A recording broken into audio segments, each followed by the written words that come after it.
And I'm Josh, the Glazer. All right, y'all. Today we're going over the NFC teams, NFC pre-draft evaluations. So we're gonna start off with Tampa Bay. NFC South. Oh shit, NFC South. My bad. Well, no, you weren't wrong. wait, wait. I said NFC South. You just said NFC pre-draft. Oh yeah, Be NFC more South. specific Yeah, for the people. my bad, y'all. Due to our low budget, we don't have a teleprompter yet, so I'm going off. I'm going off the dome. Anyway, Tampa Bay 7-9. They were second in the division. Now they have Tom Brady coming in, and bro, you know how much I love Bruce Arians' offense, man. So it's gonna be interesting to see how this works out, man. Well, they don't know, but would you like to tell them? Oh yeah, I like Bruce Arians a lot. I think he's a really good coach. I like his offense, very vertical, very aggressive, and that's pretty much, man. That's pretty much it. One of my favorites. So, yeah. Grade 5. All right. So last year we had Tampa going 7-9, as you said. They finished first in offensive put out, third in points against. So you saw their trajectory was going up. The big issue was turnovers because of famous Jameis, and famous Jameis is no longer there. Thank God for all Tampa fans. Well, maybe he's good now. Who knows? He actually has eyeballs now that can see, so that's a good start.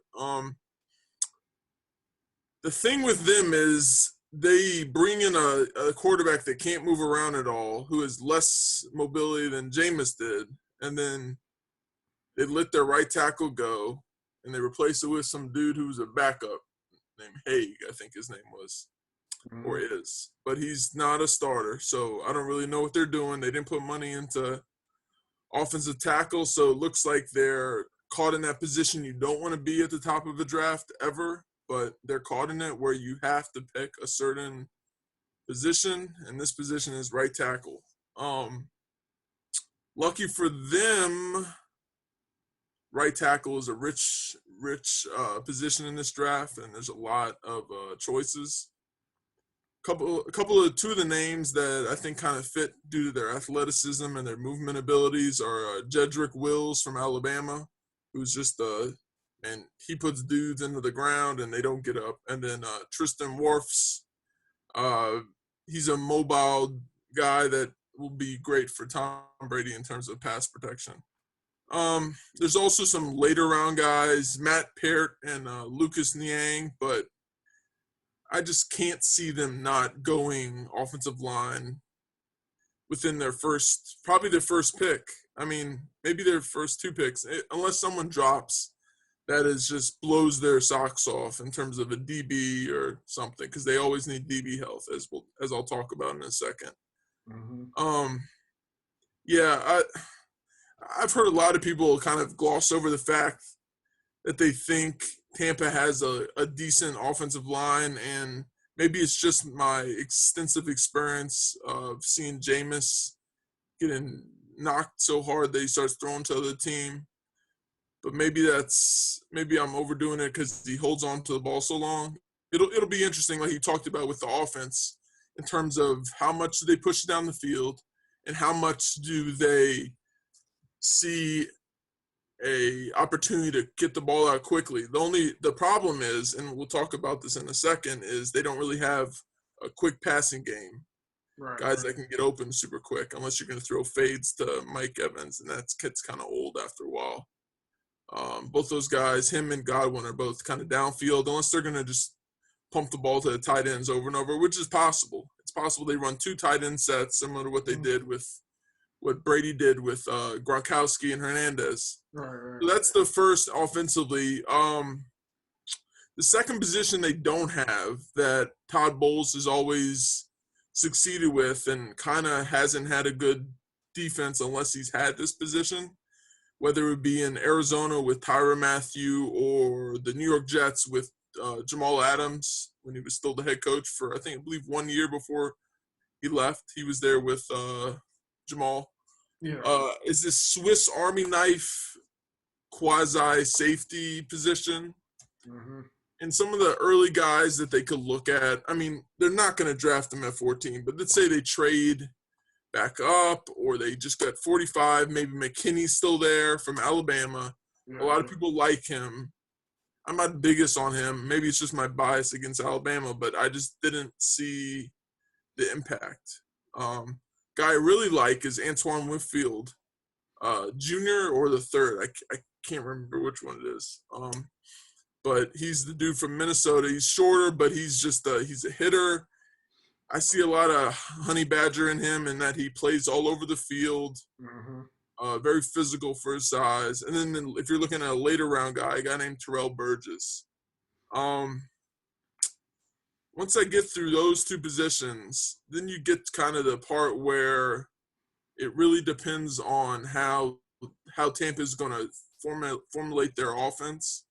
If they go two tight ends, they don't need this position as much. But also, you're then expecting O.J. Howard to be something he hasn't been. And Cameron Bate is solid, and he can give you production. But neither of those guys are superstars yet. Yeah, But both have potential to be. But if they don't go heavy tight end and they want a little more diversity and speed, they would need to get a offensive weapon, some kind of flex player in terms of a slot guy or a wide receiver, someone similar to like KJ Hill later in the draft, very quick guy from Ohio State. And there's tons of guys in this draft for that. There's a deep running back set.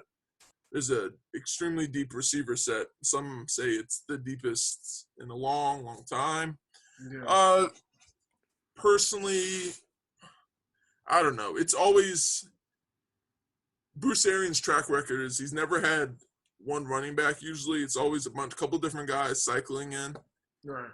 And right now all he has is Ronald Jones, Yeah, yeah, which is good, but he's not a big back. He's a little fast guy, which is kind of his prototype. So I could see them going receiver. He's shown in previous stops, Arians, is that he's valued the little fast guy like John Brown and J.J. Nelson, but he's never really used them as the short area guy. So we don't really know.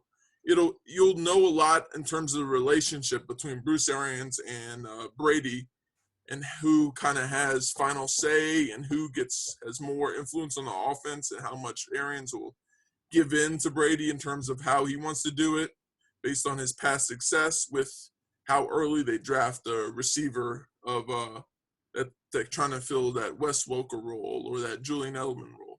right, So right. we'll see about that. I mean, any thoughts on your end about them? Yeah, like I mean, I kind of felt the same way. Like you need a slot. Obviously, like DB2, like safety as well. They just need the defensive backs. Like who's ever the most talented defensive back, I could see them getting.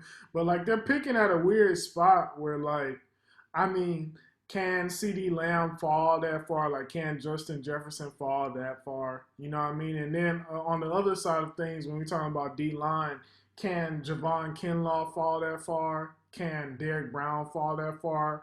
You know what I mean? Someone might end up falling. And I mean like if and it's and as well, like you were talking about the same thing like with tackle. So it's like let's say, I mean, probably one of those good top four tackles will hopefully be there for them. But I'm saying, like, let's say if Kinlaw falls, or let's say if Derek Brown falls, do you go tackle or do you go D line? That's a tough decision because if you put Derek Brown with, Vita Vea and Sue, you know what I mean? That's like, that could be like, I mean, can you imagine having to play against that every week, bro? I mean, as a Saints fan? Yeah, I could. Thanks, buddy. Yeah, so I mean, they're picking at a really weird spot, and then I mean, at the same time, it's like you said, they still. I mean, when you have Brady to maximize getting Brady, you have to have his best offensive line that you could get. So I don't know, man. We'll see what happens. I mean, I don't know. I could see them. I could see them going any way, but I mean, they definitely have to win now. You know what I mean? So Yeah, it'll be interesting.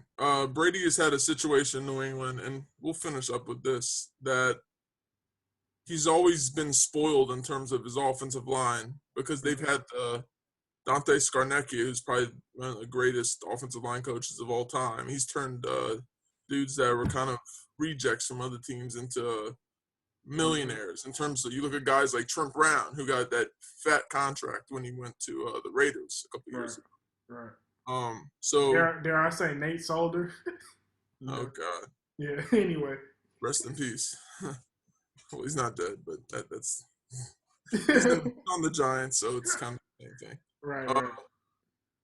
But yeah, it'll be really interesting to see the dynamic. And they could also just continue to load up at D-line, you're right, if it's there. But I don't know. Unless they have someone really high on their board. The other option is they go complete YOLO mode and just trade up using picks in the future and go for another first-round pick and just wait later in the first, because there'll be tackles there too. Right, true. Which is a possibility, and they just kind of cash it in and say, "Hey, we've got Brady. We're gonna go all in this year. Mm-hmm. Then we're gonna go all in just every year, just kind of in a similar way that the Saints have been going." Right. Mm-hmm. It's gonna be very interesting. You'll know very soon what their approach is going to be. A lot of people are really high on their defense, and they are good against the run. But please, please, please don't get too excited until you start seeing anything from their defensive backfield. Right. Because right now it's a lot of young guys and a lot of quote-unquote potential, but they really haven't shown much. And they've got zero chance of winning the division if they can't cover anybody. True. With a team like Atlanta in their division and with us, the Saints, in there. So it's gonna be a fun time. What do you see record wise? I'm gonna say 10 wins. I'm gonna say 10 wins. I mean, I gotta give respect to Tom Brady, and like I said, I like Bruce Arians. You know what I mean? I think that they'll find a way to get it done. So I'm gonna just say 10 wins, you know. Yeah, I'm the same way, 10, 11 wins. But there's a cautionary tale in there that we are giving the benefit of the doubt, and that's probably worth 2 wins at this point. So there's a chance that they only improve by a game or so, maybe 2 games this year. And it's an incline because they continue to add pieces. And it's kind of a feeling out season where they're figuring everything out. But right now, I'm not going to pick against Brady, especially when there's 2 other scrub teams in this division. Right. I guess Falcons are scrub. I don't know. I know the Panthers will be, and the Falcons, who knows if they can stay healthy. But we'll get to them in a little bit. Yep. I think we both kind of have them in the same place, fighting for the division, probably falling short. Getting one of those 3 wild cards that they're going to have this year, which is going to be kind of weird in each conference. You didn't hear about that? I forgot about that. Damn. That sucks, bro. Surprise. I kind of like it how it was, man. You know yeah, well, it'll be a new experience. Hopefully, we get to have a season. So yeah, that's where we're at. If you're a Bucs fan, it's probably the most excited you've been since Chucky got in town. With good old John Gruden, this creepy face. Right, so good. Enjoy the ride, y'all, because there's not a lot you saw what happened with Jameis and how hard it is to develop a young guy. So just enjoy this while you have it. True. All right, man. Peace, y'all. Like, sub, and share. This is the Raise and Glaze podcast. We have much more coming for y'all. Thanks.